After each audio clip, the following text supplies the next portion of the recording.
cor de tangerina na paisagem nordestina desenhada em papel. Espalha estrelas feito purpurina nos cabelos da menina, vai boiando no céu. Boiou, boiou. Vitória Regia boia na lagoa, lá no alto a pipa voa flutuando no ar. Beira de rio boia uma canoa, dentro dela uma pessoa que não sabe nadar. Boiou, boiou. Tem tanta coisa que flutua, foca numa lua, pipa e outras coisas assim. Também tem gente nesse mundo que não vai no fundo, nunca chega até o fim. Você pensava que sabia tudo, toda a forma e o conteúdo, tudo que já passou. E agora sabe que não sabe nada, foi bater na porta errada, nada entende de amor.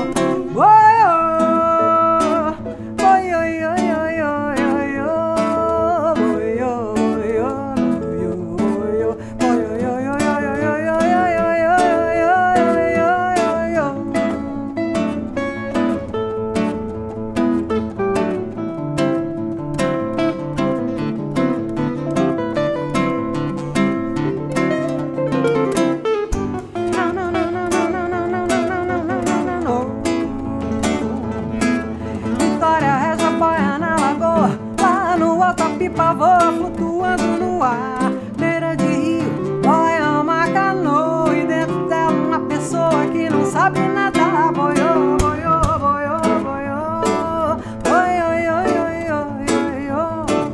Tem tanta coisa que flutua, foca na lua, pipa e outras coisas assim. Também tem gente nesse mundo que não vai no fundo, nunca chega até o fim. Você pensa sabia tudo, toda a forma e conteúdo, tudo que já passou. E agora sabe que não sabe nada, foi bater na porta errada, nada entende de amor. Boiô, boiô, boiô, boiô, boiô, boiô, boiô, boiô.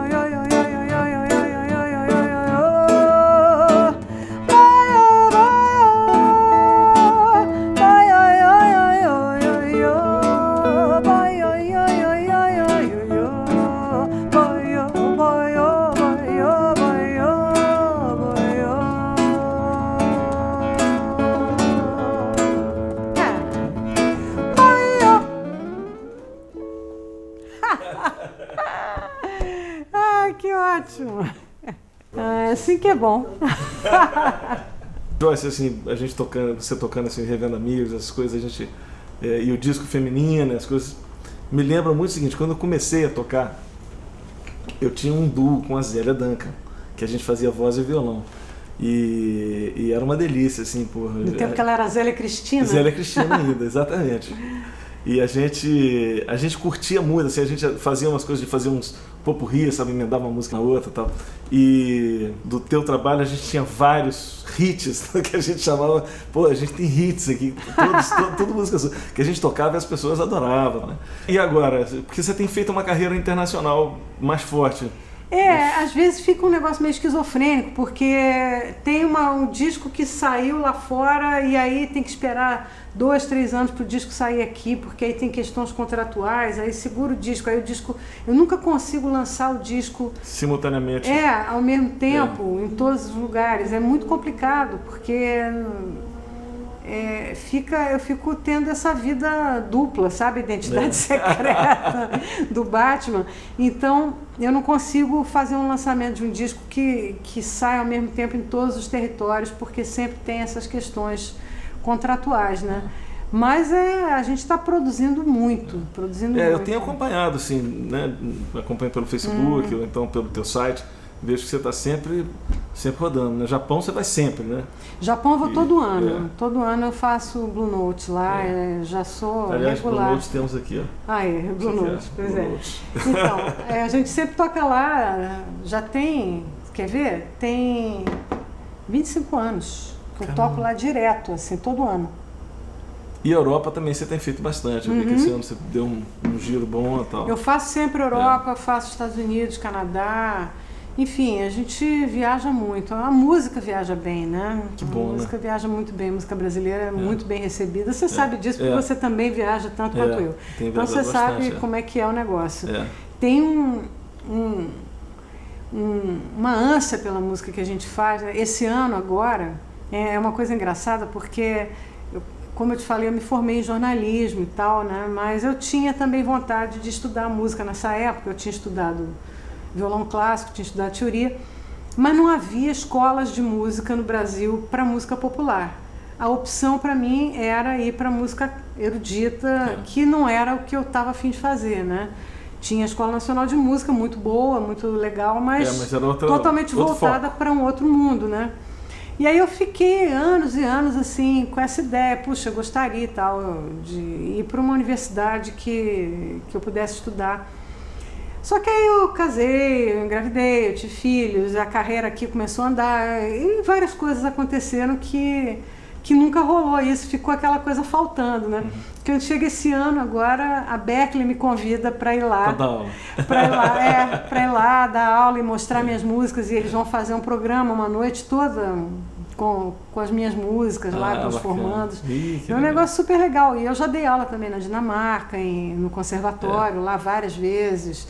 Já chegou como professor, isso aí. Mas é engraçado isso, porque ficou faltando. Eu queria ter tido essa experiência de estudante, né? É bacana também. Eu acho que tudo é bacana, mas eu acho que tem uma coisa, às vezes quando a gente procura, como você foi procurando pelo som, e achou uma identidade muito forte que você toca. Isso é muito brasileiro, né? Isso é muito brasileiro, é muito nosso, até né? A gente inventa o negócio. Por causa da carência. Exatamente. Você não tem a escola, então você cria uma escola para você. Aí depois você vai explicar para os outros, tentar explicar como é que aquilo acontece, né? Você vê o Ginga, por exemplo. Ginga é um compositor tipicamente isso. Pois é. Você nunca sabe para onde ele vai. É completamente imprevisível, né? É um negócio incrível, porque é totalmente espontâneo. Isso é que... uma vez o João Donato me falou um negócio interessante, que a gente estava conversando sobre isso, e ele estava dizendo que a arte da composição, nesses países onde se estuda muito, virou uma coisa difícil, porque as pessoas estudam uma coisa que não é para ser aprendida, é uma coisa que é para brotar. E aí ele dizia assim, não, os Estados Unidos é muito legal. O livro How to Write a Song fica na mesma prateleira do How to Fry an Egg. Como compor uma canção, como fritar um ovo, como bater um prego. Essas coisas assim. Né? Isso é engraçado. E não tem regra. Não exatamente. Tem regra. O grande barato é não ter regra. A gente não tem regra nenhuma. A gente é uma bagunça, isso aqui é uma bagunça, esse nosso país é uma zona mesmo. Nós somos assim e é assim que a nossa música... E essa música é fruto disso, né? E é por isso que ela é tão original, tão bacana. E a gente aqui no Brasil, pelo menos no século XX, agora não sei se isso vai ter um prosseguimento, que é um negócio de passar o bastão. Né? A gente tinha isso, a minha geração teve isso, a geração antes da minha teve isso, a geração antes da geração antes da minha também teve, era um negócio de passar a tua geração é uma geração que eu acho muito louco, assim, que é uma geração pós-Bossa Nova.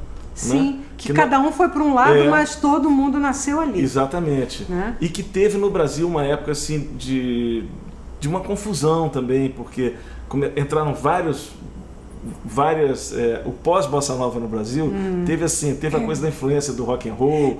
Uns foram os baianos foram para Tropicália, os mineiros fizeram clube de esquina. Exatamente. Os cariocas deram continuidade à linha evolutiva da bossa nova. Que eu adoraria você, o Edu, né? Chico, sendo que o Edu tem uma raiz nordestina. Enfim, tem de um tudo, né? Tem muita coisa acontecendo, muita riqueza, né? É muito interessante isso. E a geração anterior teve a geração antes deles, exatamente, né? Eu fiz uma música uma vez que era... Deixa eu ver se eu me lembro aqui. Que fala sobre isso, que chama Na Casa do Vila. Porque tinha aquela história do Tom ter ido na casa do Vila Lobos, né? Uma vez, quando ele era ainda um cara que era arranjador de gravadora, estava tocando à noite, e foi na casa do Vila e ficou impressionado que o Vila escrevendo música com o mundo tudo ligado, ônibus buzinando do lado de fora, a mulher ouvindo novela no rádio, tudo, né? E ele disse, mas como é que o som faz isso, né? Maestro. E o Vila disse, meu filho, o negócio é o ouvido de dentro, que não tem nada a ver com o ouvido de fora. E aí eu fiz uma música sobre isso, que é isso. Que fala isso. Na casa do Vila era uma zona, diz a lenda com razão.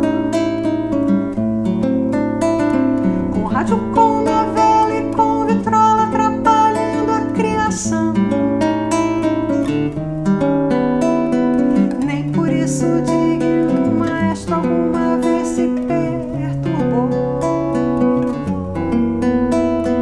O ouvido de dentro é o que importa, isso foi ele que ensinou. Aí vem a minha geração, né? Na casa do Vina era uma festa como na casa do Tom, com música, parceiros, namoradas, desde a Gávea até o Leblon. Nem por isso o mestre ou o poeta desistiram das canções. O ouvido de dentro é o que importa, nisso é que eles eram bons. Aí quando eu fiz essa música, estava acontecendo uma confusão na minha casa, que eu tive que escrever isso aqui, né? Hoje minha casa tem criança, cachorro e televisão. Tem gente aqui chegando de viagem, também tem gente que não. Nem por isso a música me larga triste sem inspiração. O ouvido de dentro é o que importa, então eu fiz essa canção.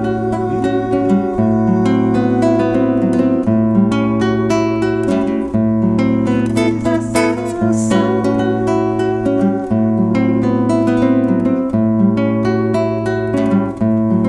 Fiz essa canção. Demais. Mas não é isso, você isso, tá no meio da exatamente isso aí. confusão e a música vem, né? A música não deixa a gente na mão, nunca. Isso Esse é o muito grande lance da louco. música. E a música parece engraçada, eu sempre sinto isso, que a música é como se fosse uma entidade, né? E ela vem. Ela vem. O Tom uma vez falou uma coisa linda. Ele falou que ele gostava de ir para a floresta, de ir para o mato, não sei o quê, porque era lá que elas vêm. Elas quem? As músicas. Demais. Joyce, uma coisa importante nesse programa aqui que eu gosto sempre de deixar, como eu estou aqui batendo um papo com pessoas que não só que eu admiro muito e que respeito, mas pessoas que têm mesmo uma estrada bacana assim, e esse estofo, vamos dizer assim, essa tua vivência, ela pode servir para muita gente que está vendo a gente, né? Então eu sempre peço para deixar uma dica. Você tem uma dica para uma compositora, cantora nova que está começando e que está te vendo aqui agora? Alguma coisa que você queira A dica falar? é a seguinte: faça, seja o que você é e faça. E procure se aproximar de outros músicos, troca muito, porque a troca sempre enriquece, né? A troca é uma das melhores coisas que tem. Isso aqui, né? Delícia, né? Isso que a gente está fazendo. E a gente ainda ganha para fazer isso, cara, é demais. Eles não podem saber que eles pagam para a gente fazer uma coisa que a gente adora, não O é? pior é que eles já sabem. Eles já sabem.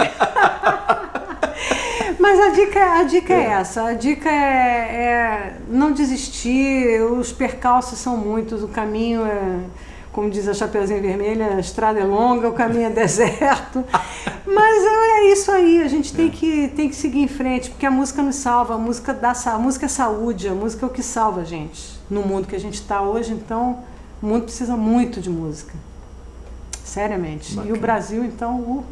Nem se fala. Obrigado, pô, foi demais. Olha, assim, que adorei bom, ter você aqui. muito bom. Valeu. Vai ser bom. Calma. Não, mas não é. Não, porque às vezes por a gente exemplo, pensa, pô, devia ter falado aquilo. Não, fale. Boa de gravação que a gente pode editar tudo.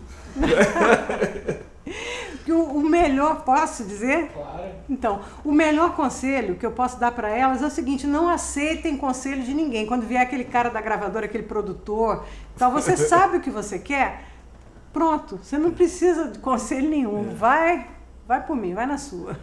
É isso aí.